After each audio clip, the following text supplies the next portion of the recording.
Hi friends, welcome to Guru market view. ఇప్పుడు మీరు చూస్తారు కదా, ఇది ఎర్రచందనం చెట్టు.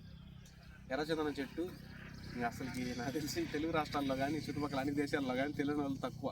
ఎర్రచందనం అని ఈ మధ్య మంచి మంచి సినిమాలు పుష్ప 1, పుష్ప 2 ఎన్నెన్నో చూసిన తర్వాత జనాలందరికీ ఎర్రచందనం చెట్టు గురించి సర్చింగ్ ఎక్కువైపోయింది. ఎర్రచందనం చెట్టు అసలు వాస్తవానికి ఎట్లుంటుందో కొంతమందికి తెలియదు.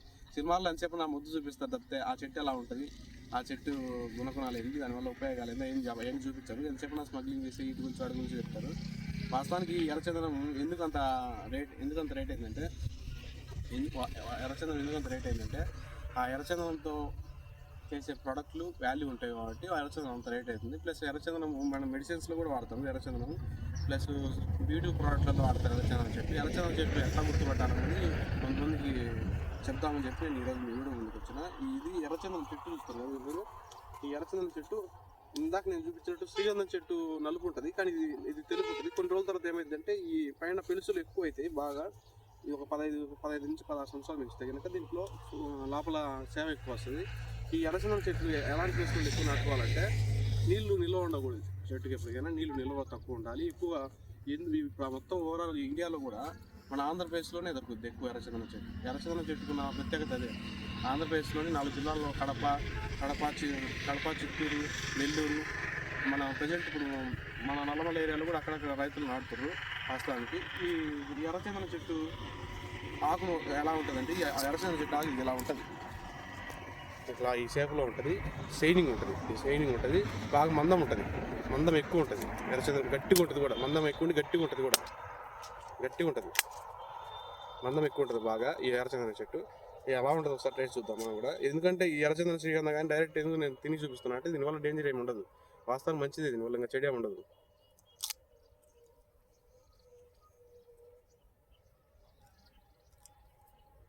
ఎటువంటి టేస్ట్ లేదు, జస్ట్ సప్పగా ఉంది అంతే. సప్పగా ఉండి లైట్ జిగట వస్తుంది, ఆ ఫ్లేవర్ జిగట ఫ్లేవర్ వస్తుంది అంతే. ఈ చెట్టు ఎందుకు ఉపయోగిస్తారంటే మామూలుగా ఇది వయగ్రా ట్యాబ్లెట్స్లలో వీటిలో కూడా ఈ చెట్టు చెక్క వాడతారు. అందువల్ల ఇది కొంచెం వాల్యూ. వయగ్రా ట్యాబ్లెట్లు ఎందుకు వాడుతున్నారంటే మనిషికి అసలు శక్తి కోల్పోయింది ఎక్కడంటే బాడీలో, శరీరంలో ఏమైందంటే మన కడుపులో పుండ్లు, చిన్న చిన్న లోపల పుండ్లు ఉంటాయి. ఆ పుండ్లు దాని సొల్యూషన్గా ఈ చెట్టు బాగా ఉపయోగపడుతుంది. అల్సర్ అంటారు కదా, ఎగ్జాంపుల్ అల్సర్కి ఈ చెట్టు మొద్దు దీని పౌడర్ బాగా ఉపయోగపడుతుంది.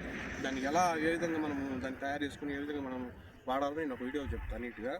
ఈ చెట్టు ఉంది కదా, ఈ చెట్టుని ఎక్కువ పాతకాలంలో జపాన్ ఎక్కువ ఇంపోర్ట్ చేసుకునేది, ఇప్పుడు చైనా ఎక్కువ తీసుకుంటుంది. ఇది చెట్టుని చాలా మంది ఏం చేస్తారంటే ఇంట్లో ఆ చెట్టు సంబంధించిన ఏదైనా వస్తువు ఉంటే మా ఇంట్లో మంచి జరుగుద్దని ఇట్లా ఆలోచించి చైనా వాళ్ళు ఎక్కువ వాళ్ళకి మూఢనమ్మకాలు ఎక్కువ ఉండటం వల్ల ఈ చెట్టుని ఎక్కువ వాళ్ళు ఇంపోర్ట్ చేసుకుంటారు. దానివల్ల మనకి రేట్ ఎక్కువ అవుతుంది.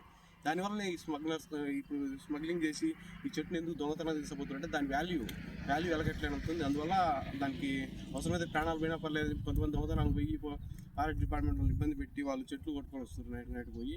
ఆ చెట్టు వాల్యూ అంతా దాన్ని ఎట్లా అరికట్టాలో మనకి ఇంకా సమాజానికి వదిలేస్తున్నారు. దాంట్లో కామెంట్ పెట్టండి. మర్చిపోయిన ఎర్రచందనం చెట్టు గురించి, ఈ జరిగే స్మగ్లింగ్ గురించి ఎలా కంట్రోల్ చేయాలో కామెంట్ పెట్టండి, మీకు ఎవరైనా ఇన్ఫర్మేషన్ తెలిస్తే.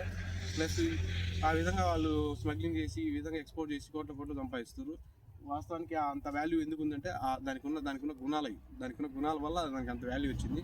ఆ చెట్టు లోపల ఉండే సేవ కానీ, దాని ఫ్లేవర్ కానీ, మనిషికి చేసే మేలు కానీ, ఆ సంగీత వాయిద్యాలు, బ్యూటీ ప్రోడక్ట్లు ఏ విధంగా చూసినా ఒక దాంట్లో వాడతారు, ఒక దాంట్లో వాడరు అనే కాకుండా అగరబత్తీలలో కానీ అన్నిట్లలో వాడతారు. ఈ ఎర్రచందనం చెట్టు అన్నిట్లలో వాడతారు. దానికి ఆ పవర్ ఉంది కాబట్టి దానికి అంత వాల్యూ ఉంది. ఈ చెట్టుని ఎవరైనా పెంచదలుచుకుంటే మీకు చెప్పినట్టే ఫారెస్ట్ డిపార్ట్మెంట్లో పర్మిషన్ తీసుకొని ఆ కోడులో మీకు తెచ్చుకొని నాటుకోండి. దానివల్ల మీరు మార్కెటింగ్ చేసుకుని సింపుల్ అవుతుంది. మార్కెటింగ్ ఎలా చేసుకోవాలంటే అది కూడా నేను రావే కాలంలో వీడియో తీసుకుంటా. ఇంకా ఈ చెట్టు గురించి ఇన్ఫర్మేషన్ ఈ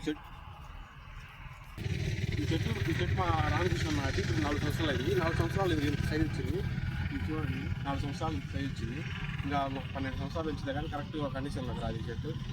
ఇంకా మీకు డౌట్ ఏమైనా ఉంటే కామెంట్ పెట్టండి, నేను కూడా తెలుసుకొని చెప్తాను. నాకు తెలిసినంత చెప్పిన ఇన్ఫర్మేషన్ గురించి ఇంకా ఇన్ఫర్మేషన్ కొంచెం గ్యాదర్ చేసి నేను నీట్గా కామెంట్లో మీకు క్వశ్చన్లో నీట్గా కామెంట్ చేసి చెప్తాను.